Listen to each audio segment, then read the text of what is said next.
नमस्कार दोस्तों, स्वागत है आप सभी का।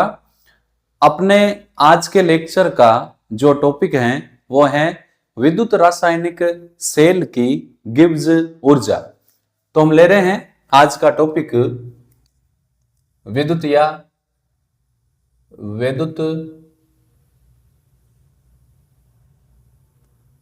रासायनिक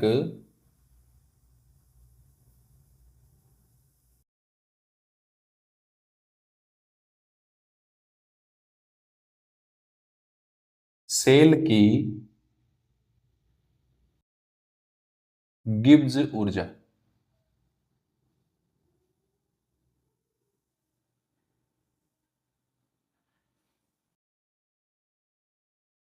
वीडियो आप एंड तक जरूर देखें। यदि आपने मेरे वीडियोज देख रखे हैं तो आपको पता होगा कि हम अपने जितने भी वीडियोज हैं उसमें टू द पॉइंट बात करते हैं, यानी सीधी बात, नो बकवास। कोई एक्स्ट्रा हम बात नहीं करते हैं, हम टू द टॉपिक पढ़ते हैं ताकि कम समय में आपको अधिक स्टडी मटेरियल प्राप्त हो सके और आपका बिल्कुल भी समय बर्बाद नहीं हो। विद्युत रासायनिक सेल की गिब्स ऊर्जा में हम सबसे पहले बात करेंगे कार्य की।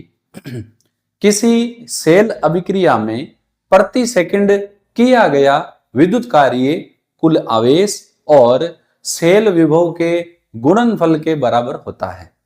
यदि हम चाहें कि अपना जो सेल है ये अधिकतम कार्य करे तो सेल में धारा का प्रवाह उत्क्रमणीय होना चाहिए। वही सेल अधिकतम कार्य करता है जिसमें धारा का प्रवाह उत्क्रमणीय यानी दोनों दिशाओं में हो। और जब एक सेल अधिकतम कार्य करता है यानी उत्क्रमणीय धारा का प्रवाह होता है तो उस समय सेल द्वारा किया गया अधिकतम कार्य गिब्स ऊर्जा में कमी के बराबर होता है। तो सबसे पहले मैं बात करता हूं कार्य क्या होता है। तो किसी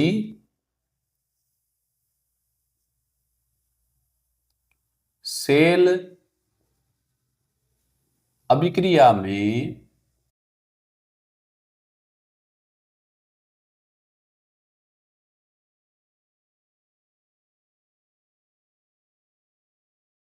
प्रति सेकंड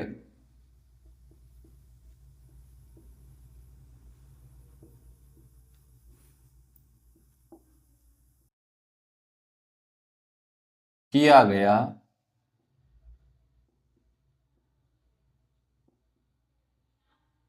विद्युत कार्य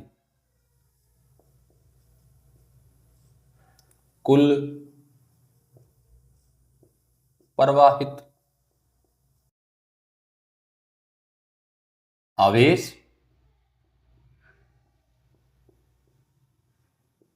व सेल विभव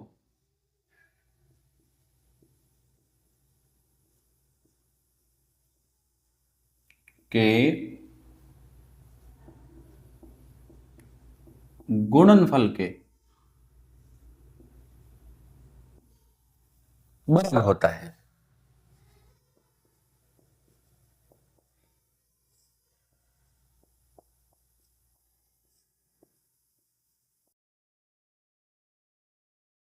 यानी जो W है सेल द्वारा किया गया कार्य W फॉर वर्क, ये बराबर होगा कुल आवेश NF और सेल विभव के गुणनफल के बराबर E सेल।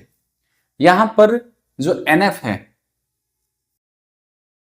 ये कुल प्रवाहित आवेश है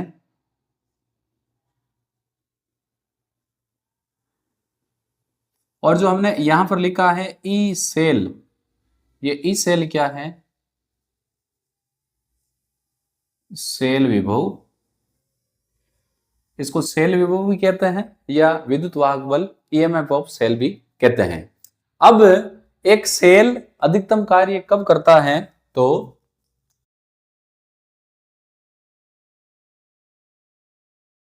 यदि सेल में विद्युत धारा या आवेश का प्रवाह रिवर्सिबल हो, उत्क्रमणीय हो, तो सेल द्वारा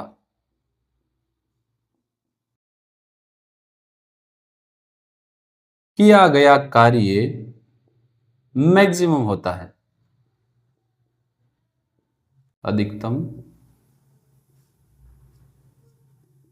होता है।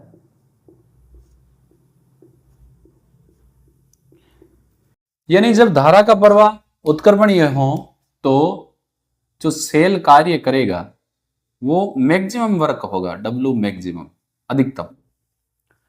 सेल द्वारा किया गया अधिकतम कार्य गिब्स ऊर्जा में कमी के बराबर होता है। इस लाइन को हम नोट करते हैं। अब हम पहले वर्क की बात कर रहे हैं और वर्क से फिर हम पहुंच रहे हैं गिब्स ऊर्जा पर। तो सेल द्वारा किया गया उत्क्रमणीय कार्य, रिवर्सिबल वर्क, उत्क्रमणीय बोले या अधिकतम बोले बेटर रहेगा, तो ब्रैकेट में लगा देते हैं, अधिकतम कार्य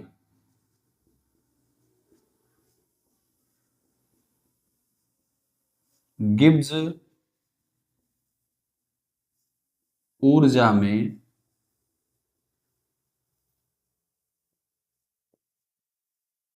कमी के बराबर होता है।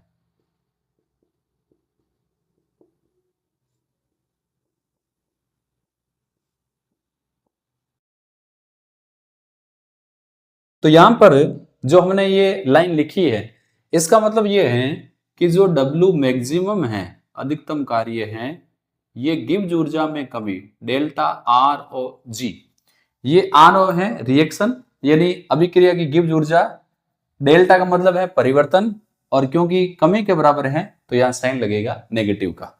और हमें पता है कि जो W मैक्सिमम है वो क्या है, W मैक्सिमम इक्वल टू है NF गुणा E ऑफ सेल।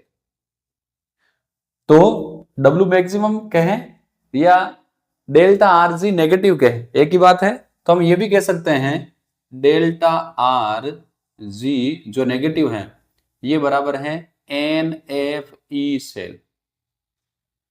इससे अपनी इक्वेशन क्या आ जाएगी, नेगेटिव इस तरफ भेज दो तो गिब्स ऊर्जा में परिवर्तन जो है, अभिक्रिया की गिब्स ऊर्जा में परिवर्तन, ये बराबर हो जाएगा -NFE ऑफ सेल। ये अपने एक इक्वेशन बन गई। ये जो समीकरण है ये हमें अभिक्रिया की गिब्स ऊर्जा में परिवर्तन और सेल विभव के मध्य संबंध बताता है। अब हम बात कर रहे हैं साम्य स्थिरांक और गिब्स ऊर्जा में जो संबंध है उसकी बात कर रहे हैं। तो मैं यहां लिख देता हूं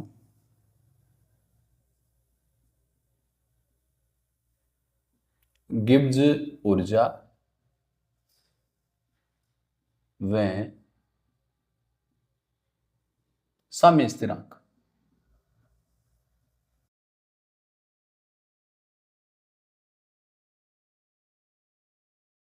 तो देखो अपने पास अभी तक इक्वेशन ये आई है डेल्टा RG गिब्स ऊर्जा में परिवर्तन रिएक्शन की, ये बराबर है NFE सेल। अब हम बात करें मानक अवस्था की। मानक अवस्था में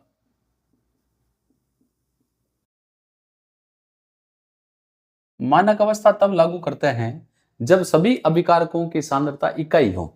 तो उस कंडीशन में जो गिब्स ऊर्जा है रिएक्शन की ये हो जाएगी मानक गिब्स ऊर्जा G नोड। तो डेल्टा RG नोड क्या है, ये मानक गिब्स ऊर्जा है। यहां पर आपको R से कंफ्यूज नहीं होना है, इस R का मतलब है डेल्टा G ऑफ रिएक्शन। यहां पर अगर आप R नहीं भी लिखोगे तो कोई दिक्कत नहीं है।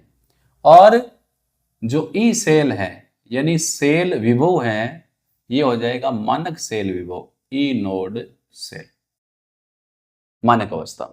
तो मानक अवस्था लागू कर देते हैं, तो डेल्टा जी ऑफ रिएक्शन की जगह हो जाएगा मानक गिब्स ऊर्जा, ये बराबर हो गया minus n F E cell, लेकिन ये कैसा है, ई नोड। तो यहां पर अगर किसी को दिक्कत हो रही है तो ये डेल्टा जी नोड क्या है, मानक गिब्स ऊर्जा, और ये क्या है, मानक डेल्टा ई नोड